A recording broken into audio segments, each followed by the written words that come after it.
Welcome back to @Globalpulsenewz, Malawi and beyond, where we crash the red carpet of entertainment into the marble halls of power. Imagine this. 1 minute you're vibing to a beat, next minute you're debating bills in parliament. Zikuchitika. Today, we're diving deep into a story that's part music video, part election thriller, part national wake-up call. We're talking about three big names: Skeffa Chimoto, Fredokiss, and veteran politician Patricia Kaliati, all gearing up, stepping into the political arena, and making waves in Malawi. Whether you're a youth activist, a creative sector insider, or just someone who loves the drama of real-life politics, this one's for you. Tirindi Kulu. We'll break down 5 major facts you need to know: how these artists jumped into the race, why it matters for young people and creatives, what the results show, the challenges ahead, and the implications for Malawi's future. Every section comes with fresh insight, a little humor, a little sarcasm, and a lot of clarity. So get comfy, subscribe if you haven't, turn on those notifications, and let's roll the story. The remix of music, youth, and power in Malawi. Ready? Let's go. Fact number 1, folks, it's not every day you see a musician step out of the studio and walk into the corridors of Parliament. Kumene, this story kicks off with Skeffa Chimoto and Fredokiss deciding that their next act wouldn't just be dropping an album, it would be dropping a campaign. Skeffa, known for his reggae Afrobeat flow and keyboard wizardry, was rumored to have thrown his hat in the ring for the Nkota and Kula South constituency under the Malawi Congress Party banner. And then Fredokiss, rap and hip-hop veteran, steps up for Blantyre Soche Zingwangwa. According to reporting, unofficial results already suggested both had made strong showings. So, why is this significant? Because in Malawi, politics has traditionally been dominated by career politicians, party machines, and old alliances. But here come creatives saying, hey, we're part of the future too. When the Music Industry Insider becomes an MP candidate, that's more than a headline. It's a shift in the power dynamic. They bring fresh energy, youth appeal, stage presence, and perhaps a new kind of accountability. But it also raises questions. Are they prepared for the boardroom of governance, or is this just the publicity track? Skeffa reportedly said, being the first time, sometimes you don't know what to expect, but this was what I expected and hoped would happen. From the beat to the ballot box, this move is bold. It's like a DJ deciding to run the election playlist instead of just playing it. Younger voters might see familiar faces and feel represented. Older guard might raise eyebrows and ask, is this serious politics or celebrity politics? Either way, Skeffa and Fredokiss are signaling that the creative class in Malawi is no longer content to sit in the audience. They want a seat at the table. But hold on. Before you think it's all glitz and glamour, fact number 2 takes us behind the curtain to why this isn't just a spotlight grab. We dig into the reasons these artists jumped in and what exactly they say they want to achieve. Fact number 2, let's peel back the curtain. Why would someone drop a hit single and pick up a campaign manifesto? In Chichewa, chifukwa jama vuto, chifukwa jamwai, chifukwa jama voices omwea nari tudzidiang tima. The creative sector in Malawi has been grappling with structural issues: limited funding, inadequate venues, youth unemployment, and lack of institutional support. The narrative goes like this. Music and arts aren't just for fun, they're economic lifelines and social commentary. When artists say, we're stepping into politics, they claim they're doing it for change.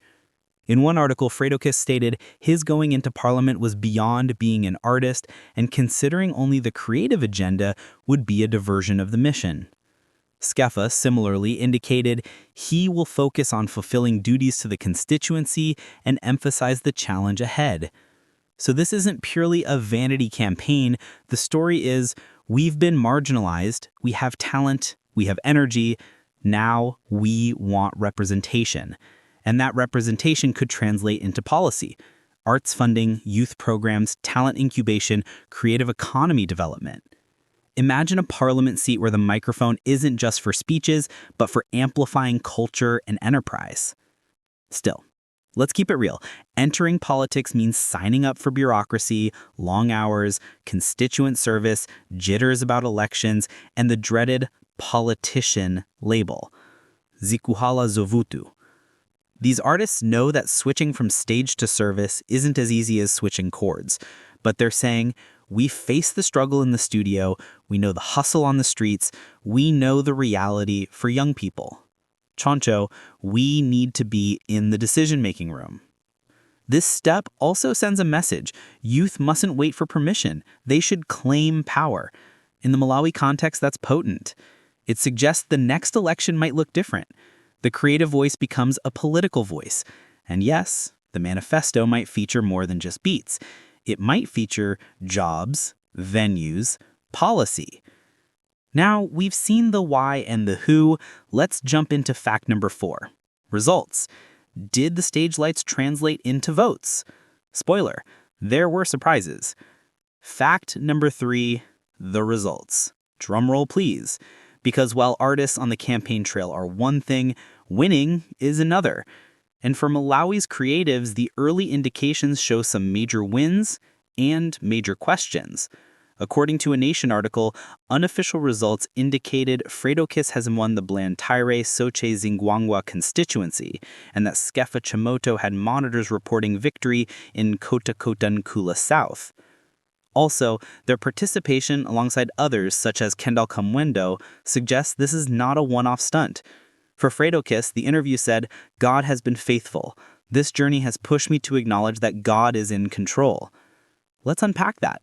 You go from rhymes and studio sessions to winning a public mandate. That transition means people trusted these artists not just to entertain, but to represent. They believed, you understand my vibe, now understand my voice. But let's also note, results are unofficial and monitors still report data. The true test will be in the official tally, the legitimacy, and the post-victory follow-through. Skeffa said, as a first-time contender, being the first time, sometimes you don't know what to expect, but this was what I expected and hoped would happen. The outcome raises questions. Have artists begun to shift the electorate? Are younger voters mobilizing for someone who speaks their language? And what happens when these new MPs face party discipline, national policy, and constituent demands, things far removed from stage lights?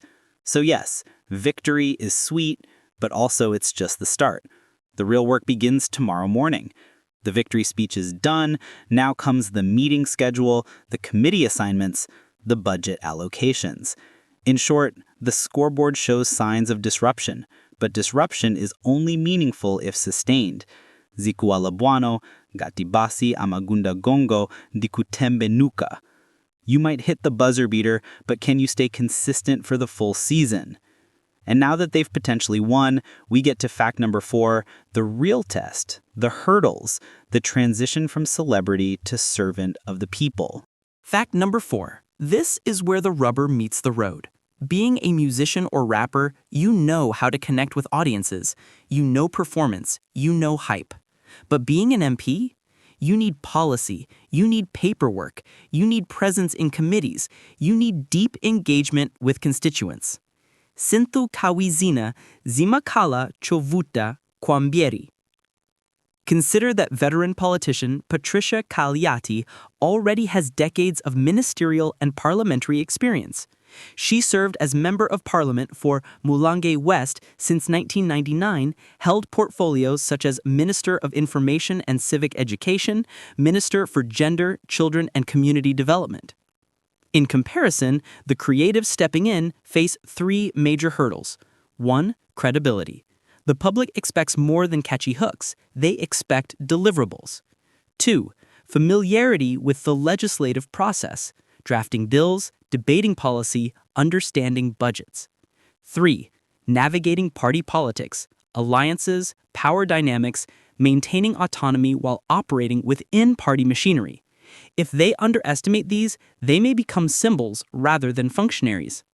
Skeffa admitted the constituency work is, quote, challenging. Another challenge, balancing artistic identity with political role. Fredokiss stated he isn't going to Parliament just as an artist. But the public will watch. Do you still drop albums, or do you now drop policy white papers? Will your fans follow you into the polling station? Will critics say, "Oh, he's just doing a photo op"? Managing expectations is vital. Also, for youth and creatives, there's the risk of disillusionment if the world of politics proves slower, more frustrating, less glamorous than the stage. Imagine the timeline. You release a hit single in 6 weeks, but passing a motion in Parliament might take months or years. Patience is key. Moreover, the infrastructure. Malawi's creative sector still needs stronger institutional support. These new MP artists will face the same systemic bottlenecks they campaigned against: budgets, legislation, implementation. Their advantage is they've lived the struggle. Their disadvantage is they must now wield the tools of change rather than just sing about them. In short, the transition from celebrity to elected official is not automatic. It's a climb, a remix that requires discipline. Which brings us to our last major fact: what this all means for youth, for Malawi, for the future of power. Buckle up. Fact number 5. Here's where we zoom out. What do these developments mean for the bigger picture? For Malawi's democracy? For the creative economy? For young people who feel this system has overlooked them? When artists become MPs, the symbolism is huge. It says, we are part of the story, not just the soundtrack. According to an article, young people make up over half of Malawi's population, and the creative sector is increasingly seen as more than hobby. It's potential livelihood and identity. The potential upside: greater representation for youth, more attention to creative industries, new energy in politics, maybe even policy innovation. If Fredokiss and Skeffa deliver, they could model a new path: performer to policymaker to public servant. That would inspire younger generations to engage, vote, run. On the flip side, if they falter, the backlash could be severe. Critics will say, celebrity politics doesn't work, the hype fizzled, the talent didn't translate. Then we risk disillusionment. In Malawi's context, this also challenges the status quo. Long-standing politicians like Kaliati and her peers have had their era. Now, the wave of creatives is knocking. Will the parties adapt? Will youth align? Will policy reflect passion as well as pragmatism? There's a metaphor here. In music, you sample old tracks and make something new. In politics, you sample old structures and hope to produce a fresh beat. But if you don't understand tempo and rhythm, you fall flat. So what do we watch for? Youth turnout, policy promises related to arts and culture, committee appointments of creatives, how these new MPs communicate. If done well, the shift could be transformative. If done poorly, it might revert to headline-making stunts. For Malawi, this is more than a story.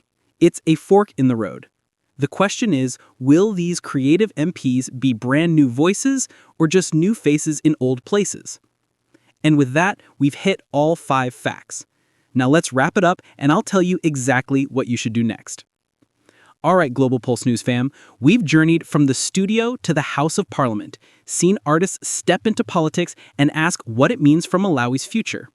If you found value in this breakdown, hit that like button, share with a friend who says politics is boring, and tell them change might just have a better soundtrack now.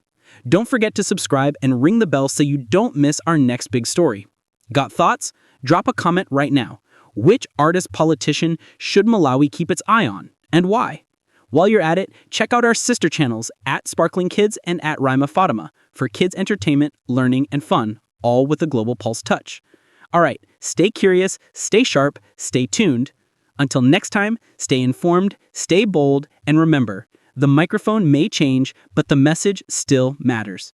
Peace out.